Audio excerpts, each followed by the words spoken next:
Welcome to the Become a Writer Today podcast with Brian Collins.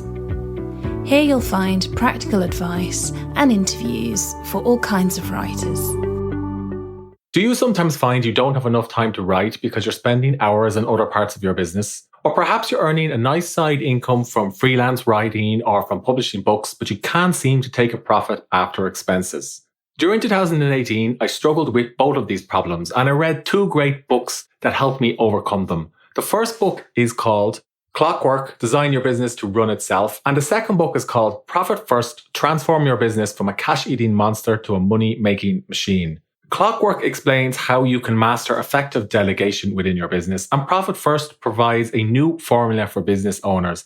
In February of 2019, I had the opportunity to speak to Mike, and I wanted to talk to him about how he came up with the ideas in both of these books and how he applies the Profit First formula in his life as a non-fiction writer. But I started the interview by asking Mike to elaborate on a story he writes about in the book, where he describes the problem he found when he started applying productivity strategies in his business. And this problem was the genesis to his book, Clockwork. So, Mike, I read Clockwork over Christmas, and one thing that struck me is how you were working with somebody who kind of got very frustrated with productivity and said, you know, the whole thing is a sham and that it just means people have to do more work because they're able to get more done. And that kind of struck me as one of the reasons why you wrote the book. Is that something you could elaborate on? Yeah. So that is the reason, or one of the reasons that the book came to fruition. I was looking to solve my own challenges with getting things done. And I knew this was a need for so many entrepreneurs. So I started exploring it. I started where I thought the obvious solution was, which was productivity. That if simply we could find effective productivity methods that, you know, we get more things done and the business would hum along. So I found this guy, he's an expert. His name is Chris Winfield, based out of New York City, and sat down with him. I said, Chris, I'm trying to find the secret sauce to businesses that get things done. I said, I think it's productivity. And he looked me square in the eyes and said, Mike, productivity is shit. And it took me aback. This is a productivity expert. And he said, I'm actually leaving the industry. Here's what came to be the problem. The more productive we are, the more we're able to compress within a short time period, a day, for example, of work. The more productive we are, the more results we get. But he said, the more results we get, that avails more time to do more things. So it's the entrepreneurial tendency to take on more work, which we then pack in through more productivity hacks. We then take on more work and we become impacted with work. We actually put ourselves in a very precarious situation. One problem, one unexpected roadblock in the day, and the whole day is ruined. That's the case of many entrepreneurs. We inherently use tons of productivity tools. Email's one of them, but there's countless ones out there that we just use by the nature of how technology is being developed. But one thing goes awry in a day, it seems like our day gets trashed. So he said, we can't seek productivity. We need to seek organizational efficiency. And so Clockwork, I dedicated to the study of organizational efficiency over productivity. And Clockwork was specifically aimed at people who are running small businesses rather than traditional organizational productivity books, which are aimed at more like medium and large and enterprises. So how can a small business or even, you know, a business of one, how can they be productive from the point of view of their organization or business?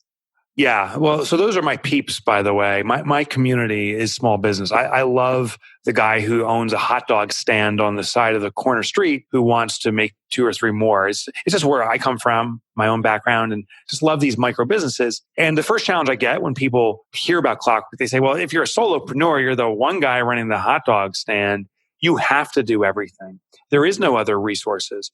And that's not true. What I explain in Clockwork is the obvious resources are employees.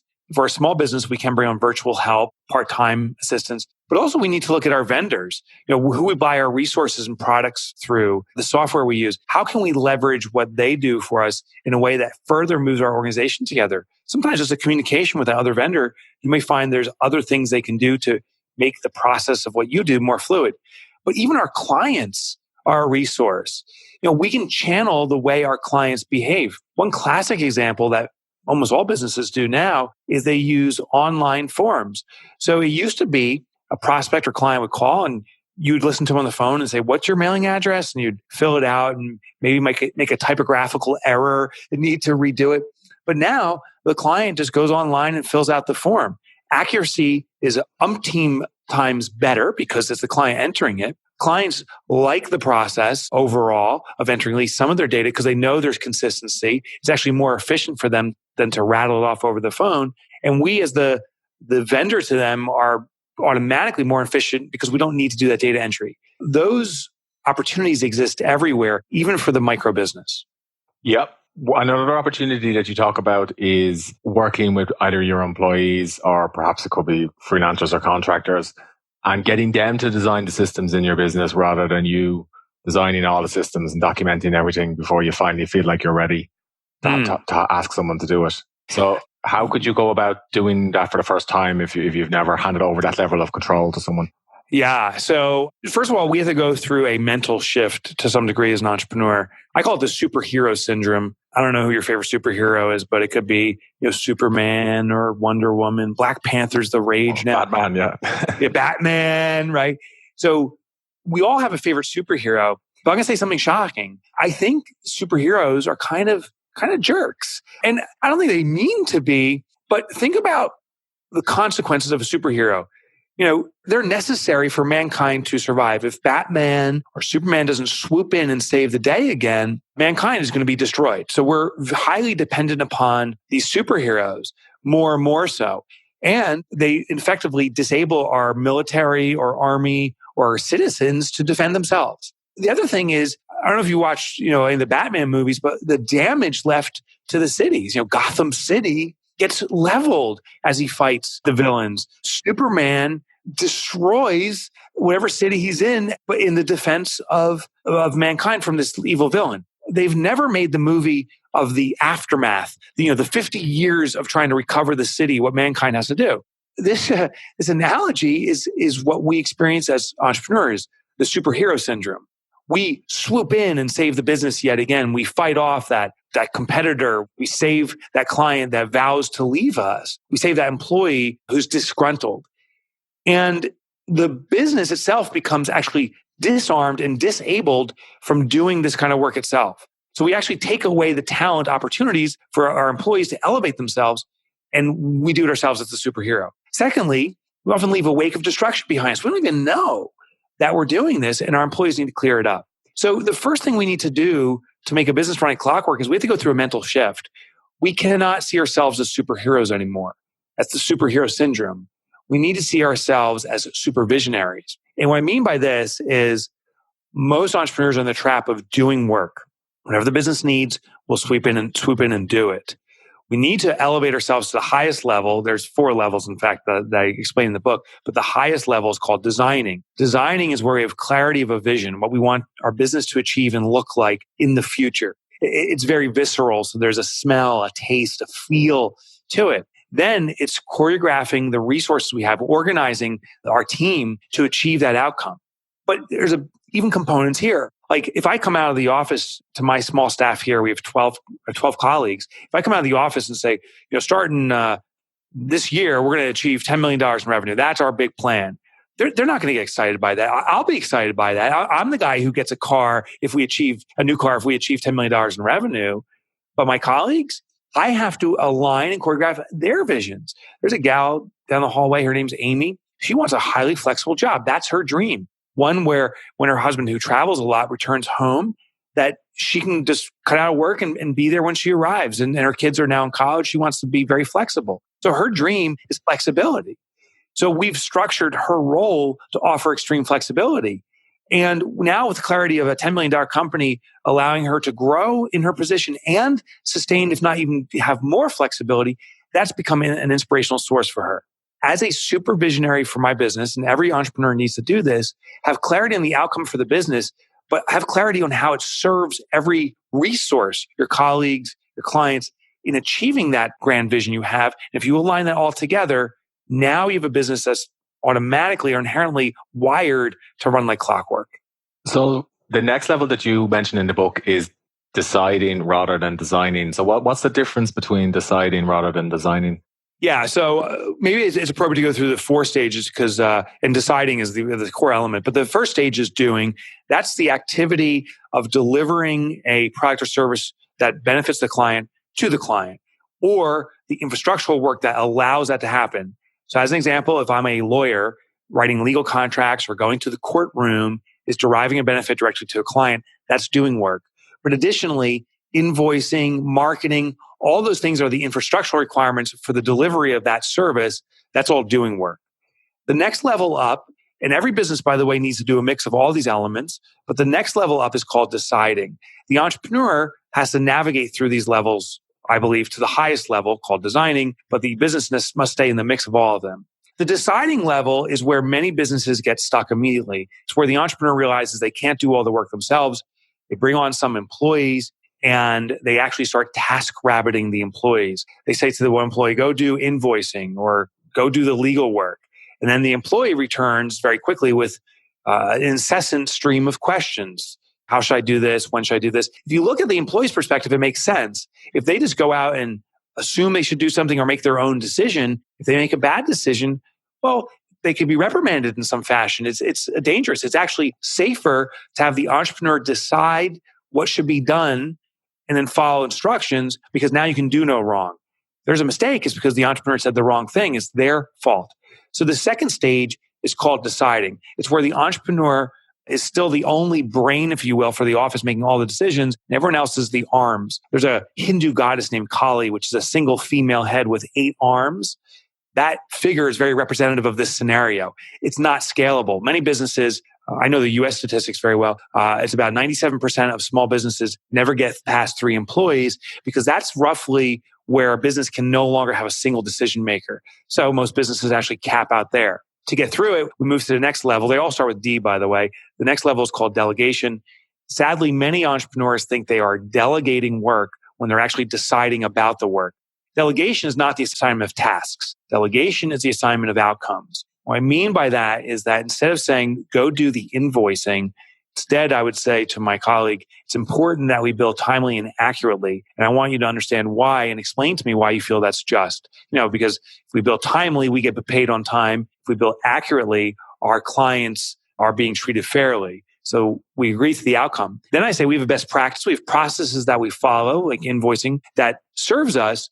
But your job is to follow this process. And if you find an opportunity for improvement, if you have a question or challenge, your job is to make a decision around that, to find and do the research yourself, and then take action accordingly, not to seek me out and ask questions. Now, we as an entrepreneur need to be disciplined. That employee will come back to us with questions. It's because they've been trained by us to protect themselves, ask questions. So we need to resist that and say, hey, I know you have a question. I hired you for what's on your shoulders. I want you to make a decision. That brain of yours, go make a decision and push it back upon them. I think a lot of entrepreneurs are aware of this. I don't know if we execute on it well, but there's another level that I found within the delegation phase that very few entrepreneurs know of and even fewer execute on. And what it is the approval of decisions. So when an employee makes a decision, we need to approve and support it. The key here is we need to approve and support all decisions, even the bad and wrong decisions. So when they make a decision that is wrong or it's going to be a problem, we say, oh, hey, listen, you've made a decision you feel is in our best interest. Let's play it out. Now, we can't put the business in significant jeopardy. If they say, hey, for collections, why don't we start carrying around a gun? So when clients aren't paying, we just kind of show them our gun and our holster. Maybe they'll pay faster. That's not a good move. There's certain things you'd have to intervene with. But most decision making, it may be not the best decision. It may hurt the business slightly. Those decisions we still need to support because the goal here is to empower the employee to make decisions. And if we start reprimanding them or correcting them, we're actually moving back to the deciding phase and taking control. That prohibits the growth of the business. It's when people feel empowered to make decisions and to correct their own mistakes that we have a business now that's ready to skyrocket in its growth and its health. And that, by the way, when we achieve true delegation, we as entrepreneurs achieve the highest level, which is designing. Clarity on outcomes, choreographing resources, and making the business goals a reality. And once we get to that point, we can protect what you describe as the queen bee role. Could you explain what the queen bee role is and how somebody might identify it in their business? Absolutely. So I was studying business efficiency. Once I realized productivity wasn't the solution, I toured and visited about 15 or 16 different types of companies to get a sense for how they achieved efficiency. These were businesses that were humming along, so to speak. And the thing was, I couldn't find a common thread. They all had their secret formula, but I couldn't find what was consistent across them that all businesses could use. So I found that when I struggle to find a solution in business for business, I find often nature has the solution for business. Nature's figured out a lot of things. So I started studying nature by a confluence of events. I started researching beehives and found that they are extremely efficient bee colonies.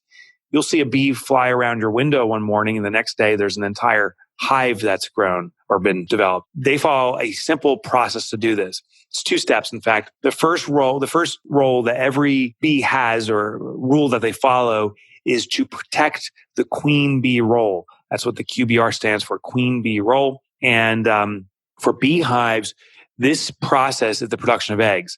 Now, the queen bee roll is the most critical function within the hive that is survivability and therefore thrivability depends on. It's the production of eggs. Bees die very quickly. So if there's no egg production going on, even for a short period of time, the hive's in jeopardy.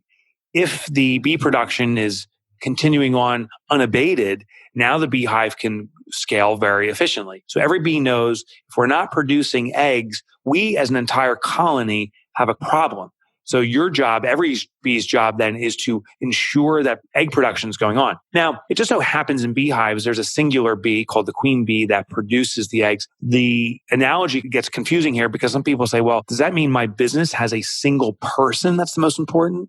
No, it has a single role, a QBR, laying eggs, that's the most important. It does not need to, nor should it be served by a single person, because if that single person is unable to perform, the entire business is compromised. Well, bees do have a mechanism to protect from it. The queen bee is not the most important bee. She's serving the most important role, egg production.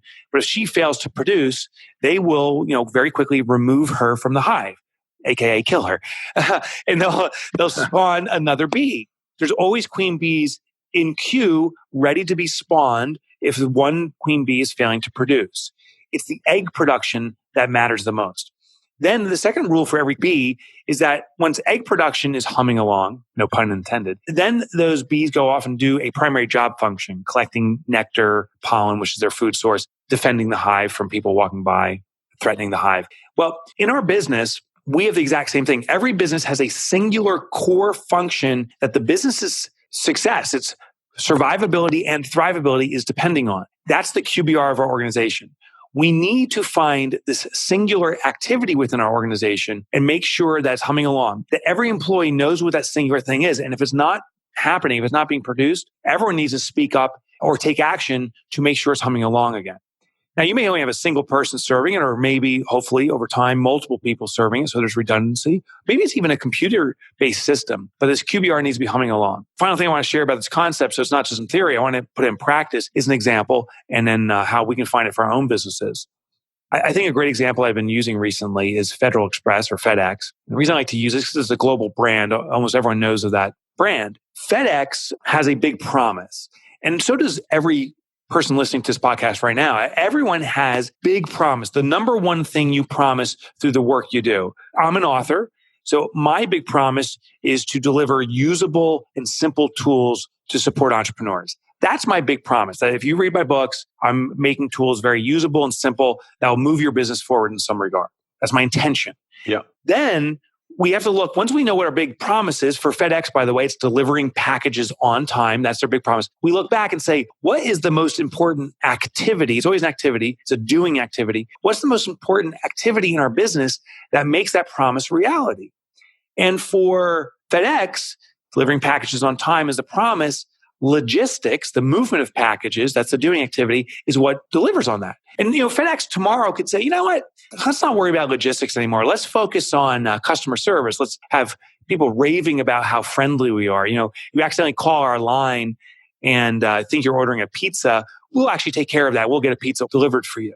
If they ignored logistics and focused on customer service, I would argue overnight, FedEx would have a calamity on their hand. It would be a very short period before they go out of business and UPS and different postal services took over that market, because the thing that FedEx is known for is delivering packages on time. You can never compromise the QBR. You can never say, let's stop egg production. It's the critical activity. Now, if FedEx, by the way, said, you know what, forget customer service. Let's not even answer the phones. Let's just deliver packages on time. Would FedEx be compromised? Yeah. But would they go out of business? Hell no, because they are known for delivering packages on time. Some people get frustrated. I can't get through to FedEx, for sure. The point here is that QBR must always be humming along, must always be protected and served. Once it is, the other elements just need to be in the ballpark.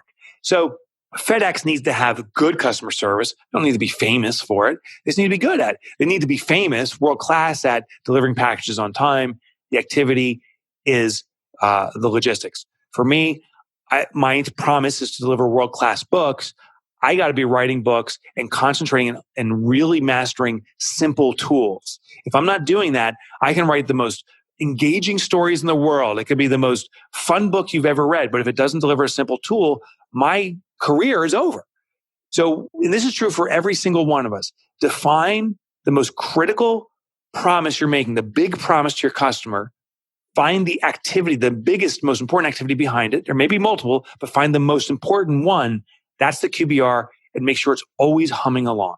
And in your previous book, one of the promises that the book makes is that entrepreneurs who feel like they're cash strapped or not earning enough can take a profit from their business. Could you explain how that works? And I suppose maybe from the point of view of, let's say, an indie author who's, making a side income from publishing books, how they can put profit first in their business. Yeah. So the book is Profit First. And I'll explain the concept first. I found that the vast majority of small businesses are struggling. They're surviving check by check. If I don't get substantial sales in this month, I'm not going to be able to cover, whatever it is, payroll or rent of my space. Or if I'm a solopreneur, I may not even be able to pay myself. And so the vast majority of entrepreneurs globally are struggling with this. And at first I thought, how can that be? Because that means all of us can figure out millions of different elements of business. We can attract prospects.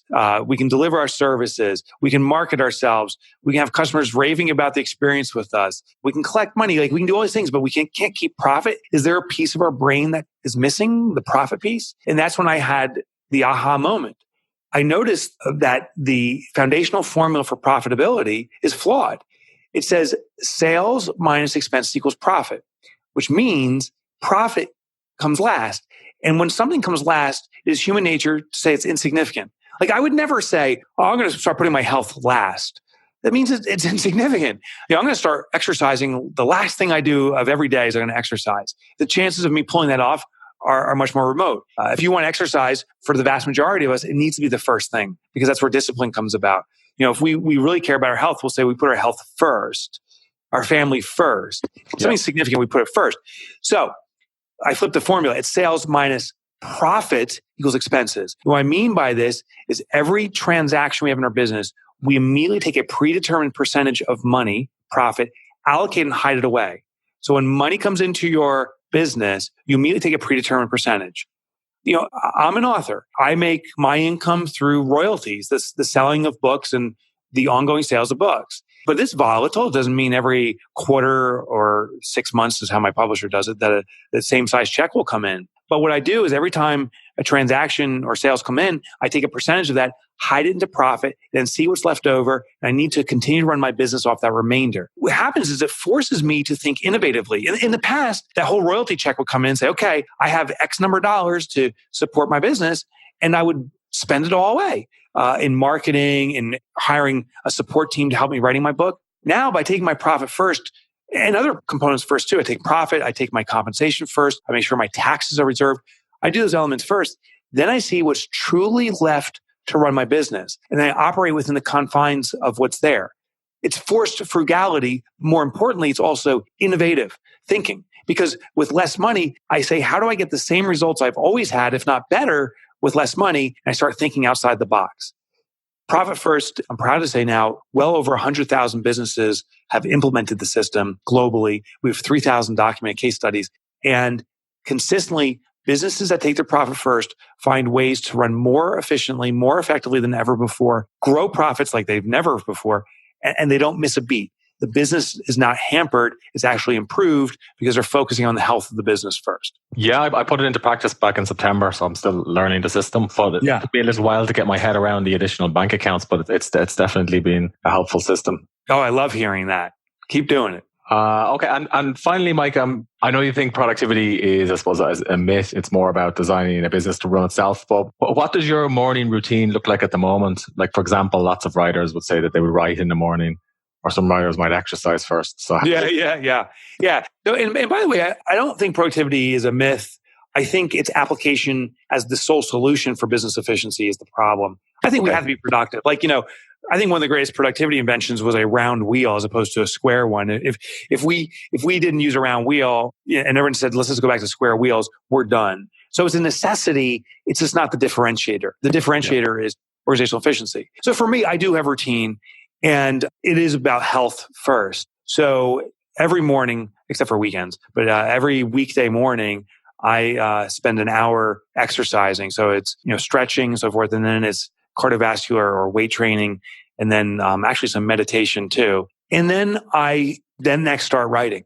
So this morning I did my writing session, which it doesn't mean I just sit there and just write. It's brainstorming. It's challenging my own notions. My newest book that I'm working on now, I thought I'd nailed down the concept, but I started testing out this on companies.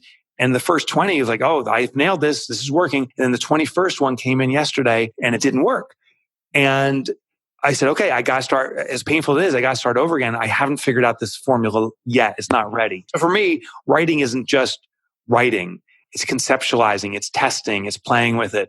And then ultimately, I'm blessed now to own some businesses too. Those businesses become guinea pigs for the concepts. Once they work 100% in my own businesses and these tests I'm running, then it comes to the actual writing process to take all this theory and concept I've been testing and put into text. So yes, every day is about being an author. Every day isn't necessarily traditional writing. There's a lot of research and testing that goes on too. Yeah, I think those are the activities of a good nonfiction writer. Mike, where can people find you and your books? Oh, thank you for asking. I'll give you two methods. The first one's the hard one. It's my website, MikeMichalowicz.com. The reason it's a hard one is because Michalowicz is this long, horrible Polish name that is near impossible to spell. It has more letters than the alphabet itself. Go figure. There is a better approach. It's my nickname from high school, which was Mike Motorbike. Mike Motorbike. Now, the funny thing is I've never driven a motorcycle in my life, but that was the nickname I was assigned. So you can go to MikeMotorbike.com, brings you to my website, all my books. There's free chapter downloads.